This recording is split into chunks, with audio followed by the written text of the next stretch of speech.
So Dean is someone with a reputation for being a bit socially shy. Yes. Maybe even a little misanthropic. Okay. I was never the ideal customer for brick and mortar retail. No. Okay. For Fair enough. in-store retail, Yes. I guess. Yes. My philosophy has mostly been one of, well, I know what I'm here for, and I'll let you know if I need something, but otherwise, just Get out go of my away. way. Yeah. Let me get my stuff done. And Now- yet you worked at retail, but go ahead. It's true, yes. And I didn't want to talk to people then either, oddly enough. It's maybe why it wasn't the best career choice for me. But, pre-internet, pre-Amazon, you were kind of somewhat in the thrall of the retailer and the brick and mortar locations, right? I mean, Yes. At their mercy. you didn't have a lot of luxury to shop around unless you wanted to waste a lot of time over a day. It's fair. You only had the information that was in front of you. I don't know, maybe you had a subscription to like Consumer Reports or something. Right. Exactly. You couldn't just go Tucked Google in your pocket. 50,000 reviews of a No, product, or watch a ton of videos No. on it. Yeah. Or maybe you were stuck with what the associate could tell you. Like they're like, oh, I think this is a great product. right, I'm like, yeah. all right, well, you said you Okay. like it, so I guess I'll buy it. Yeah. The power was with the retailer, is my point. Yes, I But got now you. we, the consumer, Yes. have most of the power Yes, we do. in the retail space, which is a good thing, I Yes. think. Power to the people.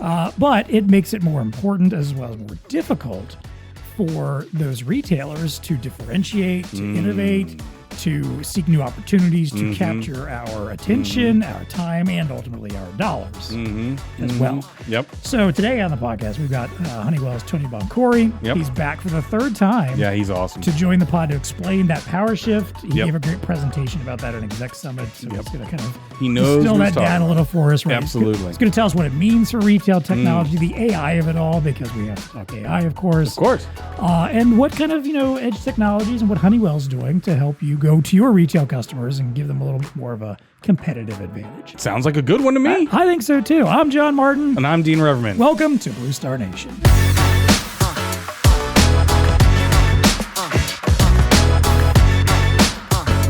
All right, our guest today is Tony Boncore, Yes. returning to the show, I believe for his third time now. Tony is the director of strategic retail at Honeywell. Tony, welcome back to the show. Glad to have you.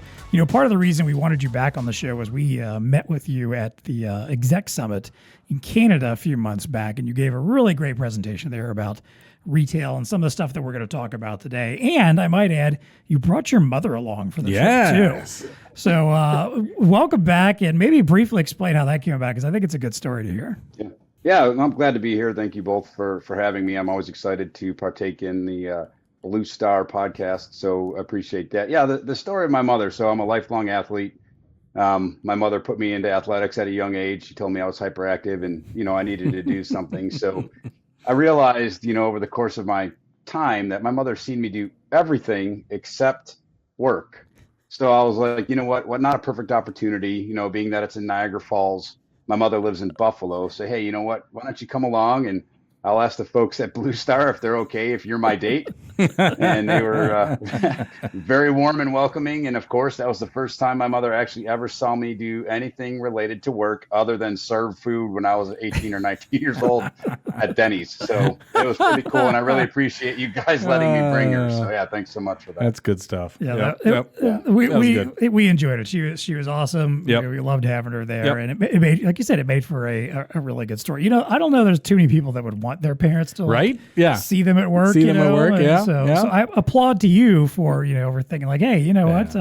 I'd love to do this. I'd love to give her this opportunity to do it, and you performed well. I think. Hopefully, she was proud of you and didn't critique you too badly after the fact. No. I'm actually super proud of my mother, and I want to bring her everywhere with me. I mean, that term "mama's boy," I kind of fit that mold perfectly. So yeah, without her, I wouldn't be sitting here talking to you guys, and I owe a lot to her. So very, very proud of her and grateful to have her in my life. So thanks for letting me do that. Yeah. That's awesome. That's awesome. I love a good story like that. All right, well let's get into what's happening in retail here. Yes. And I think what stood out for me about the presentation you gave there was this idea that there's been this huge power shift in retail over the last couple decades or so. It's one of those things I don't think we think about often enough, but when you stop and realize what's going on, you're like, yeah, there has been a big power shift. Whereas once all the retailers kind of had all the power to themselves, in the pre-internet age. In particular. You're talking old school, yeah, right? Pre-internet, Amazon, all these. You have to come to outlets. me to get your retail. I am God. Exactly. Yes, right. Yeah. So to anamorphize, but anyway, go ahead. Didn't mean to interrupt you. I don't know which retailers were telling you they were God, but Sears, maybe robots. Maybe you and I were shopping at different places back then. I don't know. So maybe give us a little more insight into that evolution, Tony. What do you feel has been changing, and what does that mean for the current state of retail and the technology they're using right now? Like where are we sitting right now that there's been this power shift? Yeah, sure. So I'll go back to, we'll say 35, 40 years ago, and you have to really look at retail, and Sears included. I know you guys kind of are joking around a little bit about Sears, but it did start with the approach that retailers took, and they really understood pretty much one channel of marketing, one channel to get to the customer, be it advertising on television and through newspapers that you got on Sunday morning. So you have to think about how relatively simple it was to get to the consumer or the shopper. And they were able to, I call it, strategically manipulate the consumer or shopper to their stores by doing stuff like a blue light special or an advertisement or a coupon. And it was a lure, if you will, to get people to react to that, to come to the store and spend money. Now, you got to go over the course of time. And this is what I think we take for granted sometimes is you talk about technology, and we tend to think that technology just on the retail side is what's influenced this, but that is not the case. Behaviors come from things that you do every single day. So you think about what you would do on a Sunday morning. You'd go and get your Sunday paper. The first thing that if you were me, you'd read the sports section, and then you go through the ads, right? Flip through all the ads, find the retail. Oh, hey, look, here's the retailer I want to find. You go through that. Oh, look, this is a great deal. Now, over the course of time, what's happened? Now that you can see this, newspapers are kind of dying, but that advertising still goes on. But where? So you think of all the aspects of social media and all the things that you have at your fingertips. You guys have computers in front of you. I'm sitting in front of a computer. You have all these little micro moments that happened over the course of time and I don't even think the shoppers realize this, but they're being empowered by knowledge. So I've done this presentation numerous times where if you look at the breakdown of all the technological advancements, being it from social media, from the VCR to the DVD to live stream, these are all aspects of behavioral changes. And what that's doing is giving the consumer, I want it now and I want it fast.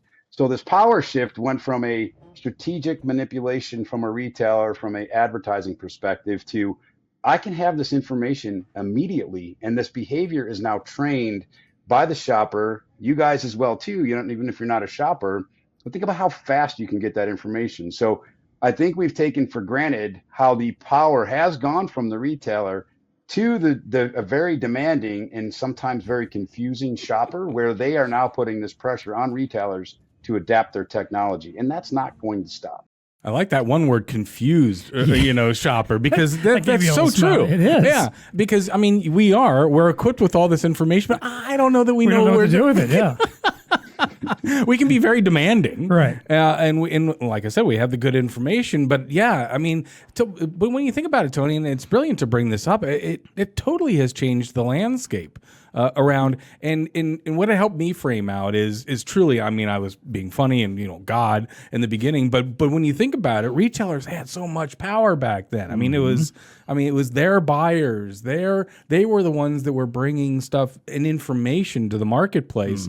That's not where we're at today. Yes, they still can and they can influence it, but there's so many other streams of information and getting to that. It's just like, it's mind-boggling, right? Yeah. How that has changed a bit. I think it's interesting, Tony, that you mentioned that it's not necessarily the technology of the retailers that changed, which yes, their technology's changed as well. But what really has completely changed this dynamic is our technology, our capabilities, the thing, again, these computers, having a mobile device in your hand with access to the internet and everything that entails. And you're right. The confusion aspect is there, though, because I to your point, I think consumers don't understand sometimes how much power they actually do have, which is why I think at the end of the day, a lot of us just end up settling on the Amazons of the world, the big box retailers that have that online presence. Like, well, this is where I want to go, even though there's a lot of potential where you might be able to still go to a brick and mortar store and find what you need at potentially even a better price or higher quality or what you actually want. And the retailers know that. They want to get you there to do that. But it's that gap, bridging that gap between what we know what we can do when you're here in the store, and we'll talk about that in a moment, how technology can enable them to do that better. But how do you get those folks to get off of their computers, off of our phones, off of the quick and easy way to just, I mean, I love being able to hit a button and something shows up at my door 2 days later, that's great. But again, there is sometimes when I stop and go, I'm probably doing this wrong. Like I probably could go to a store and do this better, but I don't want to go to the store, because what if the first store I go to doesn't have what I want? Do I have to go to 6 different stores and then eventually decide just to buy it online anyway? So I appreciate where we've come from here, but yeah, I think not only do you have the empowered customer, but you do have that customer that's also very confused about what to do with that power. It's a power we're not sure quite how to wield. Right. Yeah. Yeah. So I think, okay, this is what's really neat about this. Everything you're saying is what retailers have to solve, right? Yep. And there's not one specific shopper dynamic. There's a variety. So when I was an overseer in retail, I made sure that when we looked at customers, there were separate segments of different customer types, because there's different ways and different routes and different avenues to get to them. Be it maybe some people like a mailer, maybe some people like the Sunday ad, maybe some people like an ad on, electronic ads on their mobile device or computer, so have you. But to answer all of that, that's the part where I say retailers are confused as to how to best address that. So we'll pause there for a second, but how do you get there? So think about what you do. Like, I don't know if you guys have social media. I try to stay off it, but social media is smart, right? These social media companies know kind of the behavioral aspects of the individuals, right? So they're able to then align through algorithms what you like, what you don't like, and retailers, advertisers know this. So how do they best suit playing this social selling, social commerce aspect of it to best suit those particular segments that are on there? So algorithms are built to meet those needs. You can see this, and I know I mentioned this in the presentation, but I was super excited once when I was looking for, I've done martial arts my whole life, and I was looking for boxing gloves, and then I started getting recommendations on boxing gloves, and I'm like, oh my goodness, man, this computer knows me better than anyone else, and that's exciting. But that point right there is where I think, and you can see this where retailers have gotten to your point, John, where, many people are they're more comfortable going to the Amazons and the large big box retailers or e-commerce retailers, because that is being answered, where the ones that haven't, and you can see this in the industry where there's certain department stores that are now closing locations because they're not acclimating to this type of behavior fast enough. They've alienated their segment or primary segment of shoppers or consumers, and now they're trying to figure out, where do we play, where do we stand? So it is, when I say the shopper is sometimes confusing, it's confusing to the retailer to try to get their head around, oh my goodness, how do I get and maintain that loyalty? And how do I make sure they feel like they're important to us? Because if you don't feel important, what do you do? And I know we've talked about this in the other podcast. If you don't feel like you have that you're loyal to that brand, they go somewhere else. And then their market share shifts. So you're seeing this happen where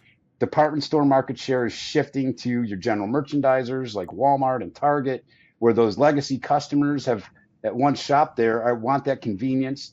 They're going to Amazon. Amazon's changing their assortment so they can bring that market share in. And if you start to look at this, in a pie graph, the market share from department stores now shifting. People are still shopping. They're just not shopping where they used to. So it is a very confusing spot. And these, some of these retailers, there's announcements here. Joann's just announced they're closing all 800 stores. Yep. Specialty, they alienated that customer base. So what happens? It's a sad story, but that's the reality of retail. I think that's fascinating too, because I think the department store rose up because of this idea of like, hey, we want to have the all-in-one one-stop shop for people. And everyone enjoyed that idea of like, oh, I can go here and I can get an appliance as well as, a coat. Yeah, exactly. A coat. Yeah, exactly. I can get, these things all in one place. So then the backlash to that was like, all right, well, then let's come up with specialty stores that are going to specialize in these things and do it a little bit better and have a little more diverse selection. And to your point, the department stores are closing. The specialty stores are closing. What is there going to be anything left at this point? Yeah, that's a really good point. Yeah. I mean, where do you think that goes, Tony? Because we heard about hyper personalization.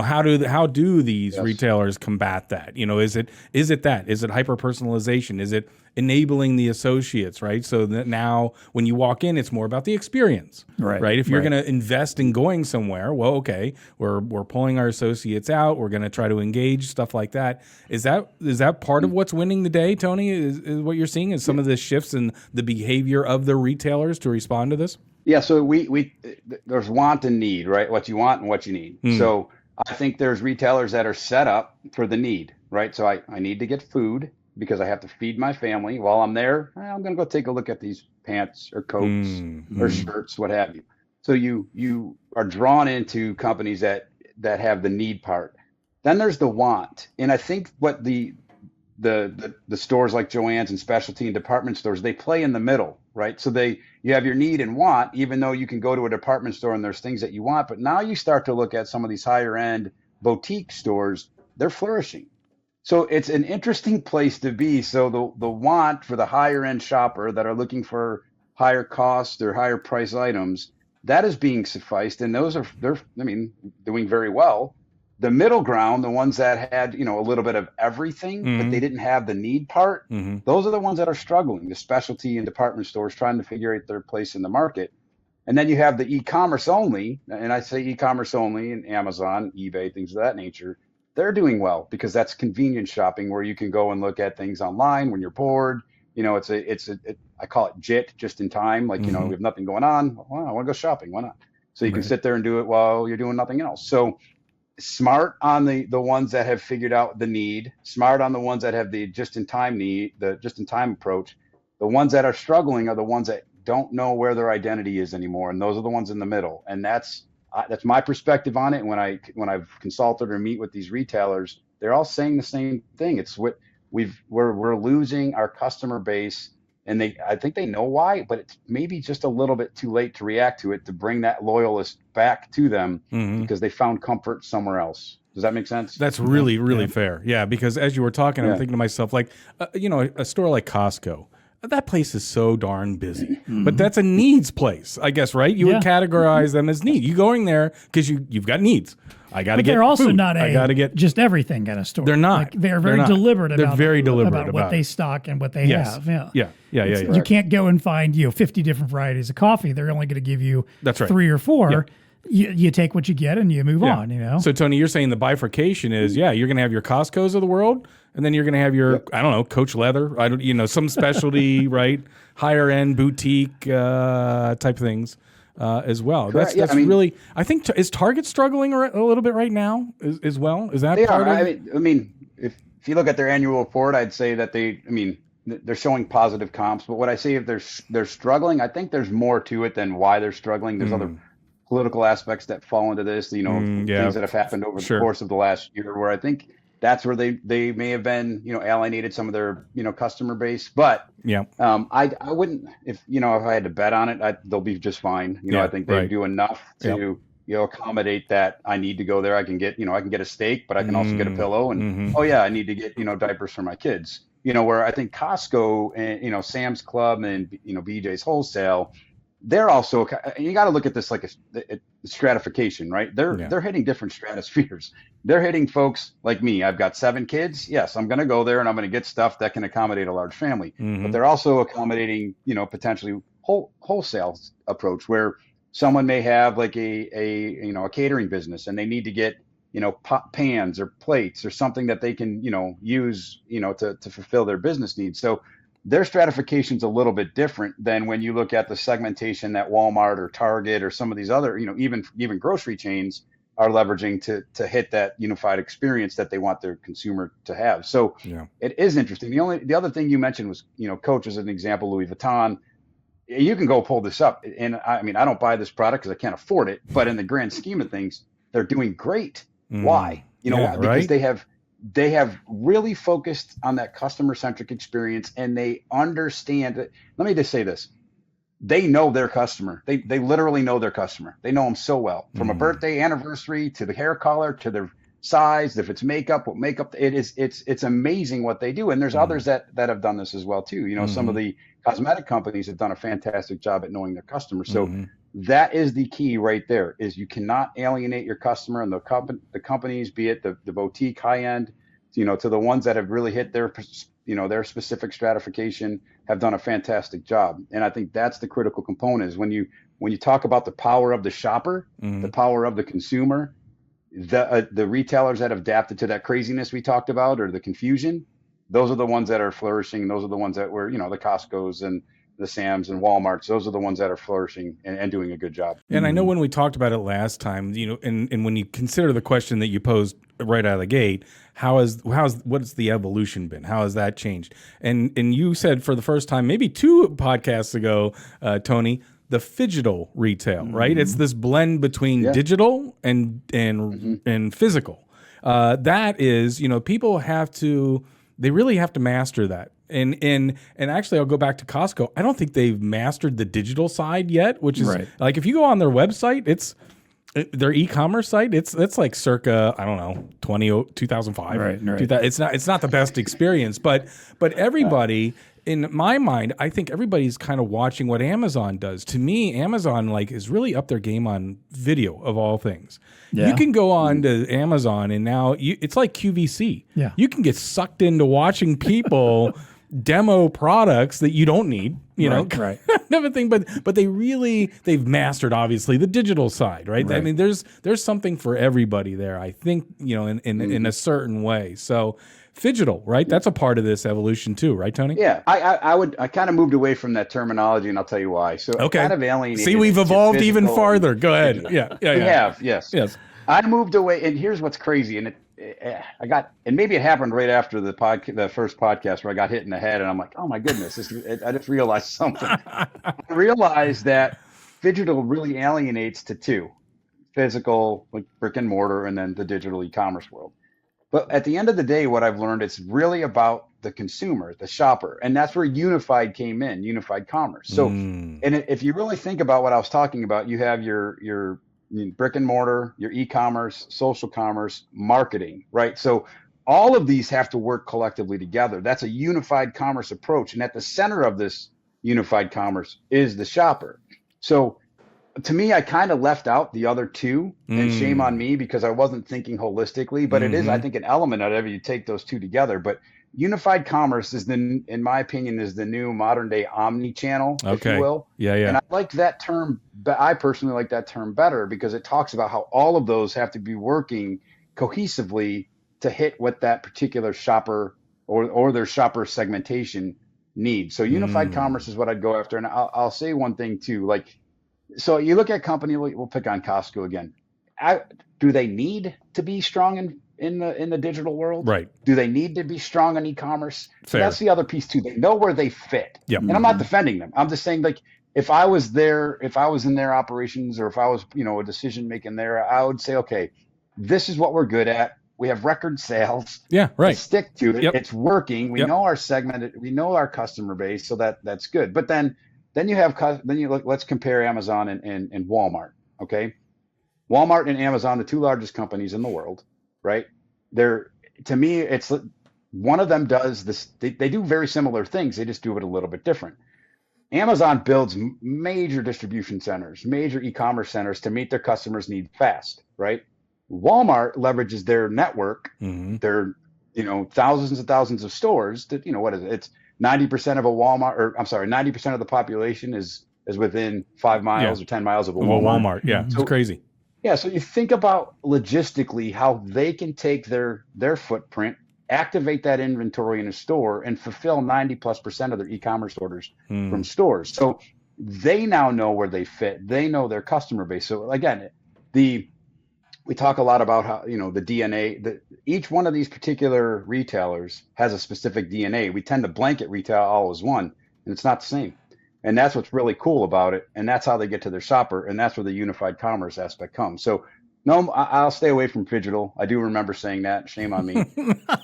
I like unified commerce better, and that's the I like it better too. Answer, and we're both showing. Well, I'm going to show my age here on the next one because I'd like to hover on social a little bit. When you talk about the evolution of retail, I did not realize, and I know I'm not going to get this right, but and I thought it was in the summit that we were at.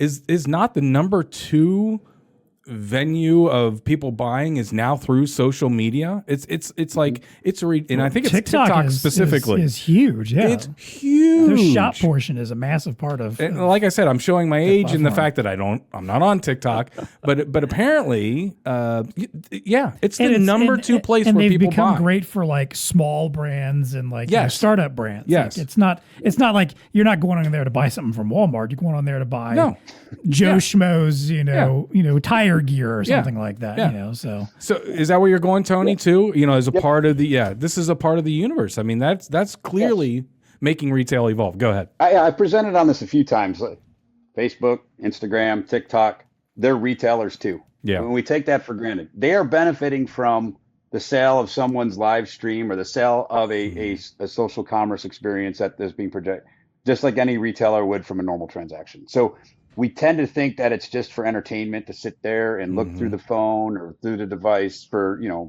forms of entertainment. Yeah. But intelligence, retailers are smart. Social media companies are smart. They bring these two worlds together. And what do you have? You have social commerce. So yes, absolutely. A very, very rapidly growing. You think about the generation that we're up against. All of my kids have mobile devices. Yep. All of them have TikTok accounts. All of them buy.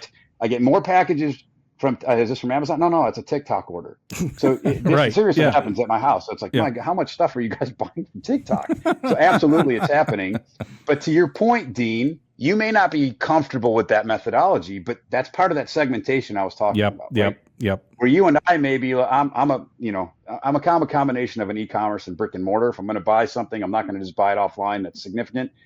But if I need something that I toothbrushes or something quick, sure, I can order them off the internet. So, those segmentation is extremely important. I don't fall into I don't even have TikTok on my mobile devices. I get it. So I agree with what you're saying. There's something for everybody, but absolutely social commerce is a very rapidly growing and it will continue to grow, form of e-commerce business. For sure. Yeah, definitely. So let's get into the AI of it all here because you had to bring in AI. we have to. We got to talk about it. and it was a big part of your presentation, this idea that AI can maybe help level set here a little bit. Maybe shift some of that power dynamic back to the retailers to some extent. So explain that. How is that happening? Are there any other edge technologies that are helping kind of maybe some of these retailers that are in that limbo where they feel like, man, I don't know where I fit. Yeah. I'm not quite at the specialty level that I need to be to have that extremely niche experience for the specific type of customer, but I also can't live in the broad department store realm anymore. How's AI and these edge technologies helping them get where they need to be? Yeah, absolutely. So I'm going to go to NRF. I'm going to give a plug to Honeywell. Obviously, they write my paycheck every week, so I want to make sure I showcase this. So at NRF this year, we showcased something called Honeywell Intelligence, and Honeywell Intelligence is it's an AI overlay that sits either on your edge device, be it one of our devices and or on an edge box in store. So it could be on-prem. And what this is doing is it's equipping retailers to have information at their fingertips. So you got to think about a retailer for a minute. They struggle at staffing. They struggle at having consistent staff. So what does that do? That there's a lack of education. So if I go into a retailer and I have a question and that associate or team member or employee is new, what do I do? I'm not sure. So what you just alienated that interaction where the customer probably has that power because they've done all their homework.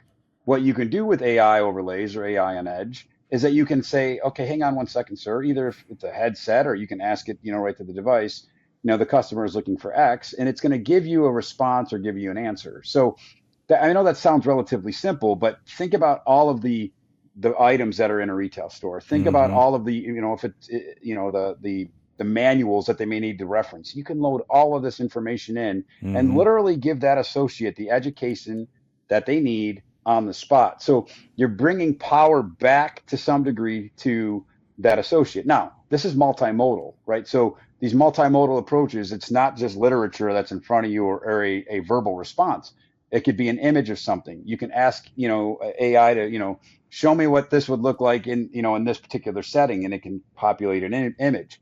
Or let's say you are speaking different languages, so I can say I could be interacting with someone that speaks Spanish. I don't speak Spanish. So I can say, can you, give me an answer in Spanish that answers question X? And so now you're able to bridge some of these gaps. Now, this is from an in-store experience. Now, take this AI experience to e-commerce. We talked about this earlier, a few minutes ago, but and this has been around for a while, but search engine optimization, when you're looking at things and you're looking for particular things, all of that starts to become information and data that's starting to give you a particular DNA, if you will. Retailers get that information, and they can start then pushing information to you. So now you're being drawn back in, and you're writing checks, if you will, or you're purchasing product because they're making suggestive selling or in these micro moments. So AI plays a very critical component at staying ahead of what these consumer demands or that confusing customers are. It empowers the associates, it empowers the retailers, and it also empowers you guys, the shoppers, to get the product that they want faster, more lucrative, if you will, and specifically what your desires are. So AI plays a very critical component in this. I know we started talking about AI 2 years ago with ChatGPT and some of the generative AI. Mm-hmm. This is the infancy stages of what the capabilities are. Mm-hmm. And it's going to continue to progress fast. And working at a company like Honeywell, you get to see this stuff firsthand and all of our innovations and what we hear from our customer bases and how quick it's going to advance into the marketplace and really change the dynamics of the consumer as well as the commercial side of the businesses. Yeah, no doubt about it. Honeywell is definitely on the bleeding edge there, and it's fascinating to see how fast that is moving. And so I agree with you on the customer experience. We also talk a lot about, in order for retail to win, they have to have visibility into inventory.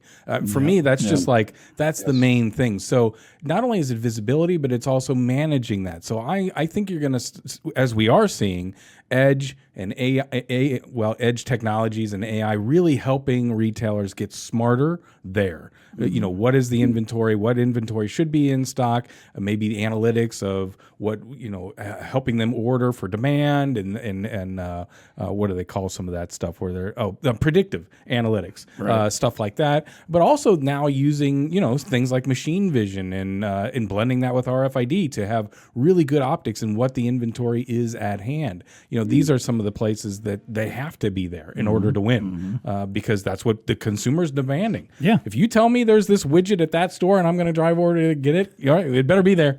That's right. Or whatever, shirt or whatnot. Exactly. Mm. I think what stood out to me most, what Tony was just talking about, was this idea of the associate having a device that they can essentially turn into like the trainer almost. Yeah. Mm-hmm. Like, especially, again, retail is one of those industries where you have a lot of turnover. Mm-hmm. You have a lot of seasonal help, especially during the holidays. A lot of folks that just may be coming in just to make a few bucks and work a job. They're not necessarily going to always be the experts. That's right. Take a shot if if you're playing the BlueStar Nation podcast drinking game. I'm going to talk about working in retail again.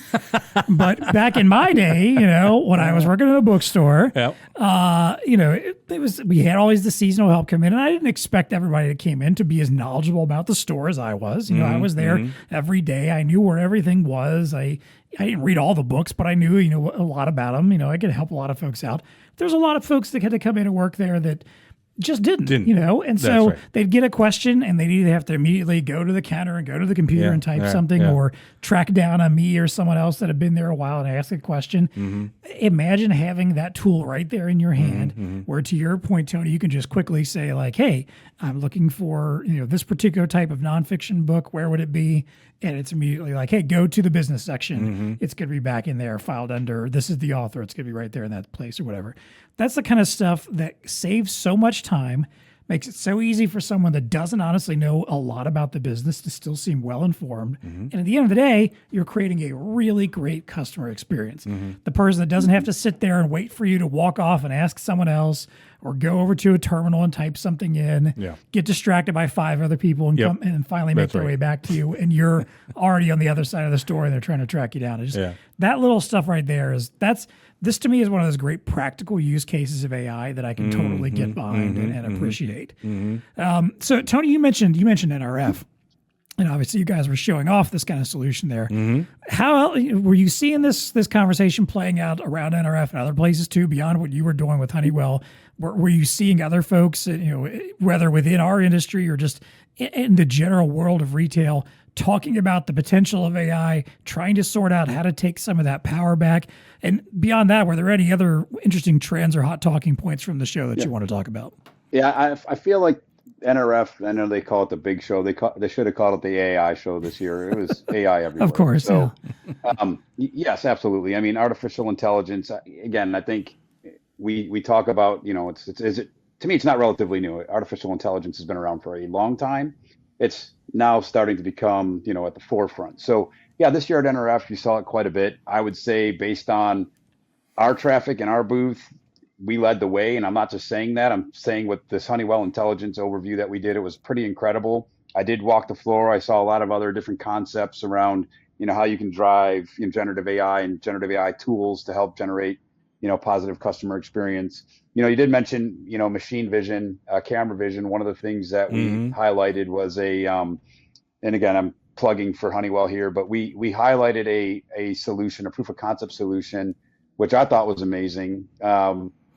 Was a self-checkout that didn't have any barcode scanning whatsoever. It was all done through camera vision. It was able to detect the item, detect the barcode. Yep. And it was generally what you see, that's a kind of a static approach, but you could literally whip product right through that, and the algorithms were picking up images and barcodes really fast. So you saw some of the, leveraging some, different AI tactics from the different modes of artificial intelligence through NRF. But again, like I said, I think, everything from leveraging, the AI solutions, unconditional of what form of AI it is, that is what the future looks like. There's artificial intelligence built into camera and machine vision. There's artificial intelligence built into images and generative AI solutions.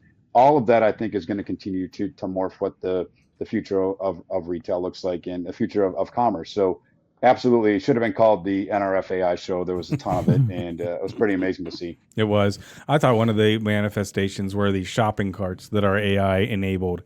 They're professing that, as you're walking along and shopping, it is in real time generating promotions and or tailoring, products to you. Right. Hey, you just got this, consider this kind of a thing. But you bought some spaghetti. It's right pasta there with that. It's in this aisle. Yeah. So it's everything that Tony was saying that Honeywell's doing, obviously on the handheld, but also there. And so you're absolutely right. I mean, that, Tony, I saw that as being one of the trends. Obviously AI everywhere, but now it's less about pie in the sky. Oh well, it is getting much more tactile. If you there are genuine use cases, and the visual checkout systems that you were referencing. Absolutely. I mean, this is a reality, that I think a lot of our POS resellers need to be aware of, need to be cognizant of. You don't necessarily need a barcode every single time. We've been seeing this trend, and it was definitely playing out, pretty heavily within NRF. Mm-hmm. That's pretty cool to see. Dean, can I comment on one thing you just said? Yeah. You just mentioned the smart carts and the shopping carts, and I think this is what one of the biggest challenges are for retail. So we talked about earlier on how when you're in e-commerce, they can track your behavior, right? They know what you're looking for. They know, through your search history, what you want. That's right. Yeah. So think about bringing that into brick and mortar. I know, man. Exactly. Yes.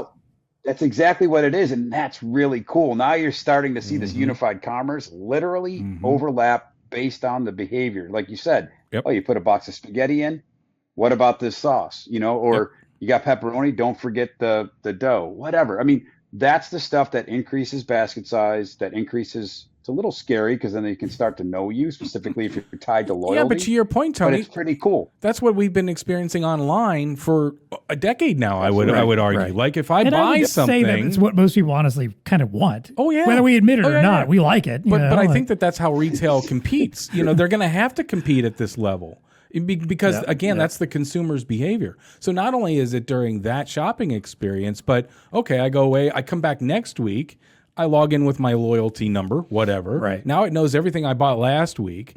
And again, the AI is generating, hey, by the way, how did that soup turn out? Or but they really kind of have to get there so that because again, when you think about the shopping experience, that's the expectation. Yeah. The expectation is to be able, I don't think that's going away, that I can lean on, me as a human being, I can lean on this technology to help me, make me smarter, because I'm like the world's dumbest shopper. It's like I go in with the list, and Patty complains all the time about all the discretionary buys that I have. And did you get anything that was on the list? Oh, No.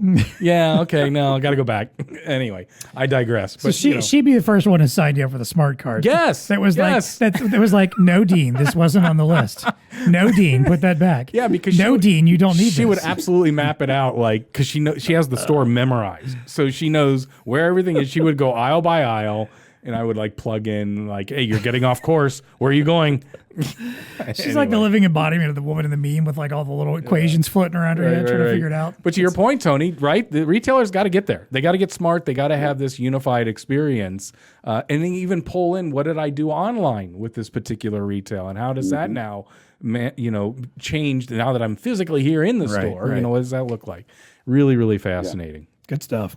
All right. Well, in a moment, we'll let Tony talk a little bit more about how Honeywell is, going to help you out on the AI side of things and help you go out and figure out how to win business with these awesome new tools that they have out there.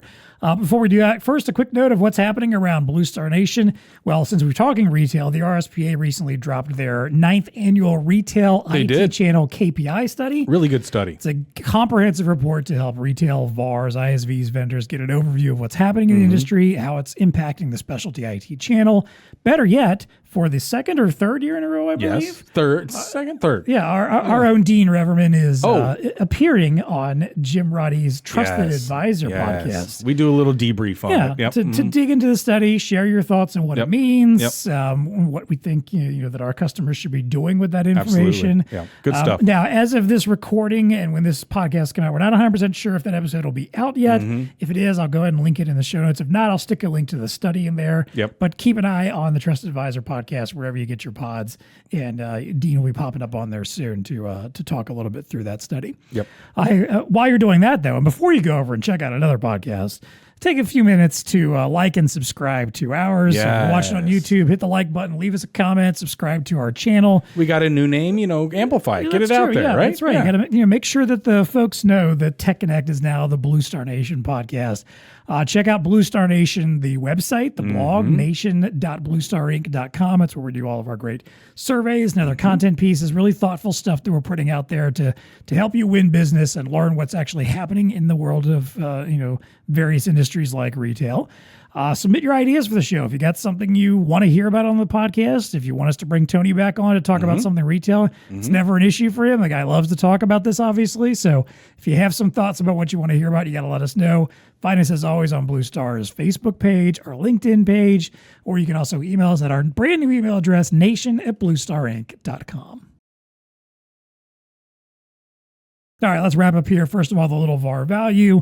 Yes. So, Tony, again, you talked about some of this stuff that Honeywell was showing off at NRF, and how you guys are kind of approaching the AI of retail and how to embolden retailers with this. Take that down a little bit further. Like how are you doing this, leveraging with your AI on your devices, and what does that mean for VARs that are trying to go out there and work with retailers? They know there's problems. They know that they're trying to figure out how to improve their business, and they're looking for an edge. How are you and Honeywell going to help them kind of get that little bit of edge and get them to put their retailers in a better place? It's funny we use the word edge, but AI on edge literally is at the edge of the next form, right? Where it's just hitting the future. So we tend to focus a lot on hardware. We tend to focus a lot on what the device can do. But I think some of the secrets specifically at Honeywell and what we're doing is looking at our overall solutions from a complete portfolio perspective. You heard me talk about Honeywell Intelligence. Honeywell Intelligence is a multimodal AI-based tool that can particularly do pretty much anything to help particular workflows in retail, be it in store or in distribution. And it's not just retail. This can translate into other verticals as well too. But since that's my focal point, it's definitely something that I would highly suggest. From a VAR perspective, they can reach out to us anytime. Happy to assist on what that looks like. We obviously are looking for retailers that we can work with from a proof of concept perspective, put this into reality and let this work. We do it a little bit here and there, but it's going to mature over time. I also mentioned earlier around, we call it the AI self-checkout. That solution is not specific just to self-checkout. It was just what we were using, in the forum of NRF. But that is also a future that's pretty amazing. So if you think about item identification through vision solutions without a barcode, there's so many applications for that. you think one of the areas that I can, suggest is in receiving or in damages. Think about a product that comes back that's damaged. It doesn't have a barcode on it. Yep. You can take an image of it and it gives you a credit that you can either return to vendor, or it tells you what to do to dispose of it. It helps in terms of giving inventory accuracy, to Dean's point, which I also believe inventory accuracy is the most critical component of unified commerce. Yep. So you think about all these different things that we're doing. We have a great channel network. We have amazing VAR partners. Leverage us, leverage Honeywell to help you take advantage of how we can go to market and win in retail. It's something that I take a ton of pride in.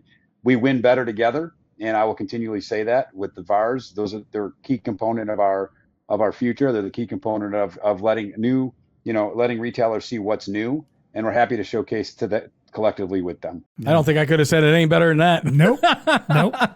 Nothing to add there. No, it's nice to have that kind of a partner out there. That for sure. I think this is what I really appreciated about your presentation, about having you on here, is you're clearly someone that understands what's happening in the world of retail. And Honeywell is clearly committed to taking that understanding and figuring out, like, all right, what is the next level? Sure, you can go out and sell some more barcode scanners and sell some more mobile computers, and that's all well and good, but at this point, that's table stakes. That's not helping retailers figure out how to cross that divide between having that power that's been taken away from them and shoved into the consumer's hands. And I think just these little bit of nuances, this is the great stuff that I feel like if I were a VAR, I'd be like, man, I can't wait to get out there and talk about how I can help improve their business with a little bit of extra edge, if you will, the performance edge, whatever you want to call it, to get in these devices and get you where you need to be with your customers. Well, and to Tony's point, Honeywell is willing to roll up their sleeves and get in the game. Yep. Right? They're getting in the game and helping they're already programming. They've got a fantastic initiative around AI and Gen AI and all the things that Tony has mentioned. They're really leading out there. So it's good stuff. Exactly. And again, practical use cases. No doubt about it. All right, let's wrap up as always with what's on our radar. This is where we get to talk about something in the world of tech, innovation, science, news, business, whatever just we want to talk about today. So, Tony, what's on your radar right now? So we've been talking a lot about artificial intelligence, and I spent some of my career in loss prevention when I started early on. Took a fascination to federal government, federal law enforcement, and I had an opportunity to go through a few interviews. And one of the interviews that I went through, I had to sit through something called a polygraph test. And that's one of the most intense experiences that I've ever had in terms of interviewing, because you're connected to all these, I can't wait to hear this. Devices and machines. So as AI has progressed, you're starting to see these AI lie detector tests come out, where they're leveraging everything we just talked about, a multimodal approach to detect lies, everything from microfacial expressions to behavioral analytics to voice change. And from what I'm reading, these are on the forefront. I don't know if this is 100% because I haven't gone through it. I haven't validated it. So I want to be careful what I say. They're more accurate than a traditional polygraph. So this is what I think is pretty neat when you start to look at the power of AI from a behavioral perspective and how you can leverage it. Sometimes it's a little intimidating, but for those folks that are listening that have sat through a polygraph, that is too. So to me, I think it's pretty neat to think how you can take behavioral sciences, that is my background, and you start to leverage some AI capabilities into it. And leveraging the components of lie detection is pretty cool, maybe a little scary, but I think it's neat. That is cool. I didn't even think about that. Yeah. Wow, wouldn't even think about sitting through a polygraph. Go ahead. Well, there are two things that makes you think of. One, as someone who watched their share of like police, procedurals, whatever, and you've learned over the years that the polygraph is actually not very useful. And there's people there are people who have come up with entire like books and video series about how to game a polygraph. So it's reached this point where I feel like it's become almost laughable. So I do find it interesting that maybe we have a better way of doing this. But what this also reminds me of, in the movie Blade Runner. Do you remember the replicant test? Yeah, it was like that weird little test they gave a person / replicant to determine if they were actually an artificial being, and it asked this weird series of questions. It was like kind of staring into your eye to determine whether you might not be a true human being. That's almost what this is starting to feel a little bit like. So hopefully we don't find out there's any non-human beings out there, but it would be nice to have something where we can feel a little more confident in the results and say like, all right, we can. Yeah, this person lied. We can feel fairly, That's right. Instead of like a 60% certainty that it won't stand up in court, we've got something that's maybe a little more tangible. to go Well, and it on sounds there. like it's a combo, right? Not a visual, audio, like if you're lying, there's all kinds of cues. Right. Right. And not necessarily something that might get triggered because you are a nervous wreck and you're flubbing things up and you're nervous about what it's going to say about you, but maybe you can cut through that and be like, all right, fine, you got some flop sweat or whatever most people do in this situation. It doesn't mean you're lying. So good stuff. I don't know, man. Yeah, little big brother there. I mean, ideally, I'll never have to take one of these for any Right. reason, Yes, but, I can't see the need for it. But you're saying you did that just to interview for a job? You had to do that? I did. See? Yeah. So I mean, Wow, if you interview at a federal level, I mean, yeah, that's a good I point. was Makes younger sense, and I yeah. had an aspiration to be a federal agent, and that was something that I had to sit through. It was very intimidating. Yeah. Crazy. After that, I made the choice. That's probably not the career path I wanted. So. They asked too many questions. You were like, oh man, I can't do that and be part of this. Yeah. All right, good Dean, stuff. what's on your radar? All right. So have you ever heard of a topological cubit? I don't think I have now. No, you haven't? Well, you need to, because Microsoft says it has created a new state of matter that is called the topical cubic. So you might have think to yourself, when you think about matter, we all learned back in second, third grade, that matter really has three states of being. It's either solid, gas, or liquid. Yeah. Thank you very much, sir. Well, you paid attention that day. Well, now you have to add in I made it through elementary school. Okay. topological qubits, because Microsoft says it has created a new state of matter to power quantum computers. Right? I had a feeling it had something to do with quantum computing. That's it. So they have created this, what they're calling, again, a new state of matter. So it gets around. So quantum computing, just to kind of cut to the past, it's computing, yes, in a non-traditional way. It doesn't compute like a normal chip does. And a lot of the components you have to get really really cold. So the components that they have in this topological qubit are indium arsenide, and of course I'm killing that. I'm sure I'm not pronouncing it correctly, and aluminum, but they freeze it to 400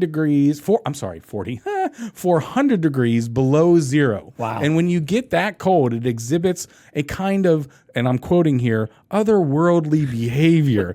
That's what makes this whole quantum computing stuff so fascinating, is that you kind of sit back sometimes and say, are they just making stuff up?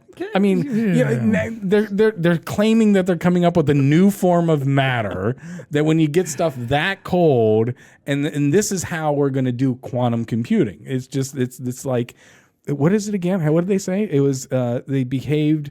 Yeah, otherworldly behaviors. It's otherworldly. Yeah. So anyway, Microsoft continues plowing the field of quantum computing. Now they've made up new matter. Now they're saying that it's otherworldly. Have actual scientists weighed in on this? I mean, I'm sure there's a lot of very smart people at Microsoft. Maybe they have these are Microsoft. These are Microsoft scientists. So you don't believe them, or I'm not saying I don't. I just I don't know.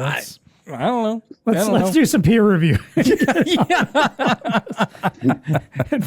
Because I'm just having a hard time wrapping my head around the idea of we're borderline getting into some interesting science fiction here. Very much so. Is this that's what I'm saying? Yeah, that's the why warp plasma type stuff we're getting into. Yes, here, that's why when I fusion. see headlines like that, I'm like, oh wow, this stuff is just it's already hard to comprehend a chip.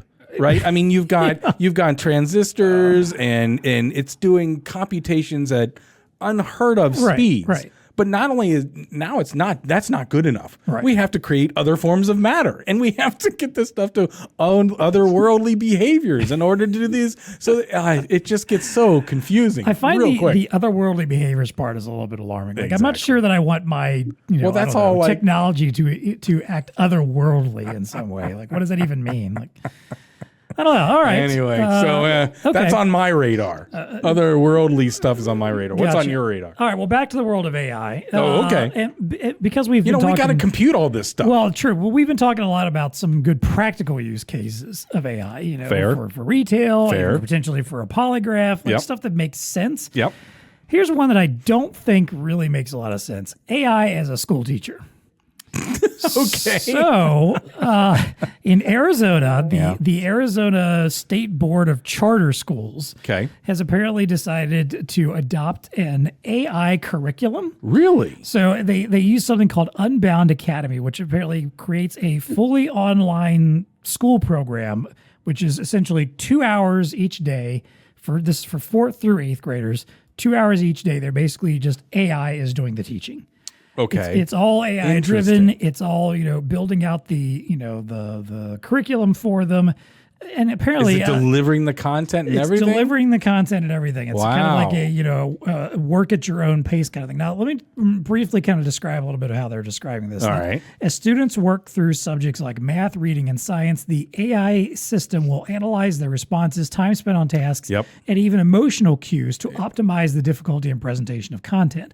This ensures that each student is consistently challenged at their optimal level, preventing boredom or frustration, which good luck with that. But I'm not quite sure that's happening. But they did point out, because at first I was thinking, are you just saying kids can go to school 2 hours a day now? That's going to be a little challenging. Right. But no, they said outside of the 2 hours, they will have life skill workshops that cover financial literacy, public speaking, goal setting, entrepreneurship, critical thinking, and creative problem solving. People things. Yes. Okay. Now, I'm of two minds on this, because this is actually legit. There's a school that's doing this? Yes. So apparently this has already been, there's parts of Texas that have been kind of programming, pioneering this so far. Right. So anyway, done like a test study. And now the Arizona charter schools are going to try to do it as well. Now, I do like the workshop stuff, like financial literacy, public speaking, that kind of stuff. I think that stuff is very valuable. And I don't think we've done a great job always of teaching kids. I know I didn't get taught enough of that stuff when I was in school. Yep. I'm all for that.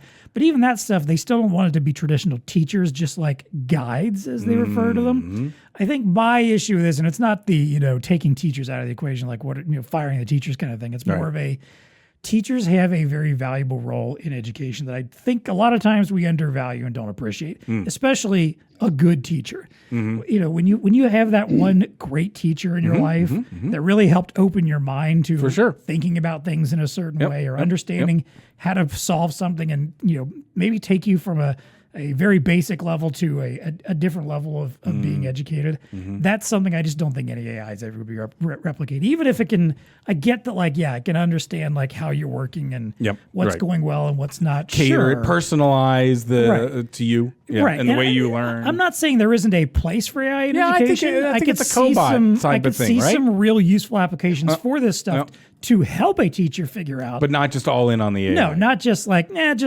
don't need the teacher for 2 hours. The just AI log is into take this. care of everything. Right. Yeah. I don't know.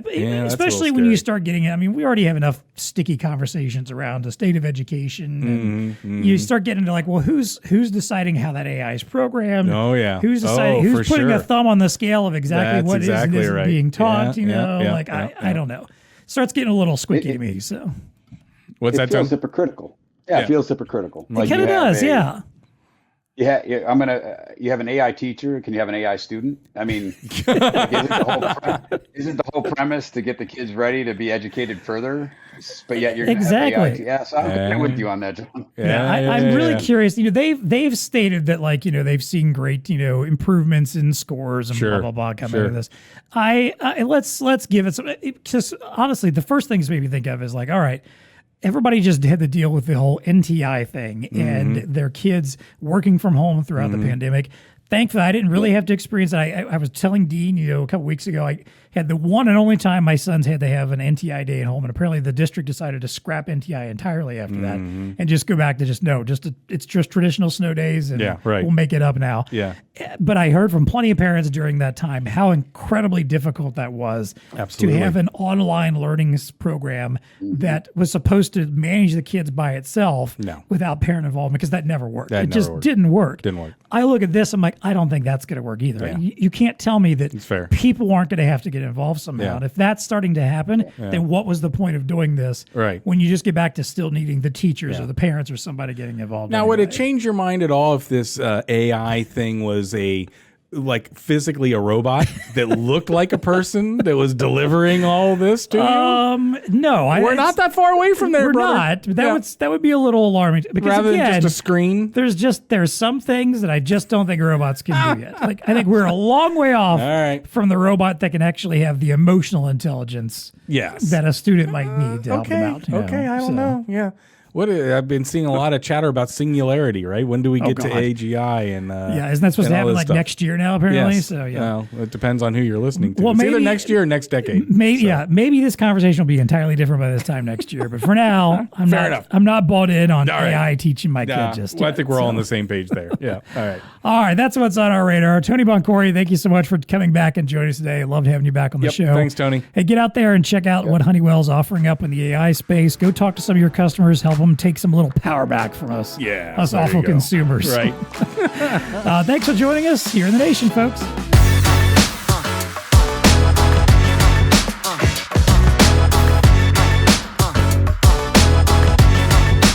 BlueStar Nation is brought to you by the Elo Pay M100, providing the ultimate rugged enterprise-grade mobile point-of-sale tablet in a slim ergonomic design, 10.1-inch FHD scratch-resistant touch display, integrated payment, Android 12 OS, and a Qualcomm SD660 processor. As always, I only know about what half of that means, but it sounds impressive. That is packed, baby. The M100 merges powerful performance with the security unified architecture and extended lifecycle businesses require. Accept payments from anywhere with battery life to last a shift, and transition from mobile to fixed with a rotating POS dock that swivels from merchant to customer facing. To learn more and view additional specs, check out the link in the show notes or contact the BlueStar Elo team, elo@bluestarinc.com.